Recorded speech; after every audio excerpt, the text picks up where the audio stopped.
Hello friends, welcome to our channel. ఎలా ఉన్నారు అందరూ? మేమైతే చాలా బాగున్నాం.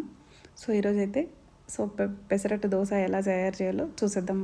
దానికోసం అనేసి ఓవర్ నైట్ సోక్ చేసుకున్న 2 గ్లాసుల పెసరపప్పు, ఒక చిన్న గ్లాస్తో తీసుకున్నటువంటి రైస్ తీసుకున్నాను. ఇది సోక్ చేసి పెట్టేసుకున్నాను ఓవర్ నైట్. దీన్ని గ్రైండ్ చేసుకునే కంటే ముందు నేను కొంచెం కొత్తిమీర, కొంచెం పుదీనా అండ్ 2 చిల్లీ తీసుకున్నానండి. మేము కారం తక్కువ తింటాం, 2 చిల్లీ తీసుకున్నాను. దీంతోపాటు కొంచెం అల్లం వేస్తే బాగుంటుంది. దీని తగ్గట్టు కొద్దిగా సాల్ట్ తీసుకోండి. నేనైతే ఒక స్పూన్ సాల్ట్ తీసుకున్నాను. తీసుకునేసి మంచిగా గ్రైండ్ చేసేయండి.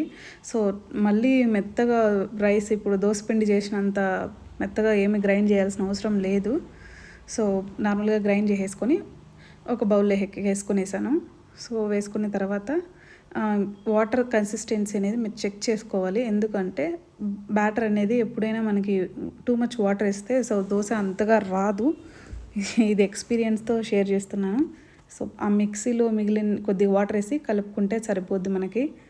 దీంతోపాటు నేనైతే కొంచెం బేకింగ్ సోడా వేసుకున్నాను. లైటింగ్ వస్తుంది కదా బ్యాక్ సైడ్, అది విండోది లైటింగ్ వస్తుంది.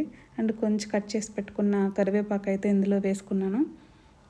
అందులో కొద్దిగా వాటర్ అయితే చూసుకోండి పర్ఫెక్ట్గా ఉండేలాగా. తర్వాత మిక్స్ చేసేసుకోండి.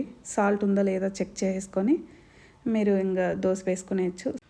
ఒక్కడైతే నేను పెనం మంచిగా వేడి చేసుకొని ఫస్ట్ అయితే కొద్దిగా కాలనివ్వండి. పెనం వేడి అయిందో లేదో చూసుకొనేసి ఫస్ట్ దోశకైతే ఖచ్చితంగా ఆయిల్ అప్లై చేయండి.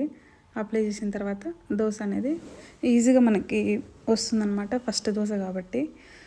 దీనికోసమని నేనైతే కొద్దిగా ఆనియన్స్ అనేది కట్ చేసి పెట్టుకున్నాను చిన్నవిగా. మీరు కావాలంటే క్యారెట్, బీట్రూట్ ఇట్లా కూడా మనకి స్ప్రింకల్ చేసుకోవచ్చు. దీంతోపాటు కొద్దిగా ఆయిల్ అయితే వేసుకున్నాను అనమాట నేను. దోశ అనేది ఇంకొక వైపు తిప్పినప్పుడు కూడా మంచిగా కాలాలి అన్న విధంగా.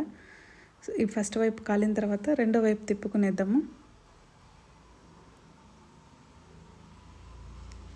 రెండో వైపు కూడా మంచిగా కాలిన తర్వాత ఇంక సర్వ్ చేసుకోవడం అంతే. పల్లి చట్నీ, దోసకారం దేంతో అయినా. Thank you.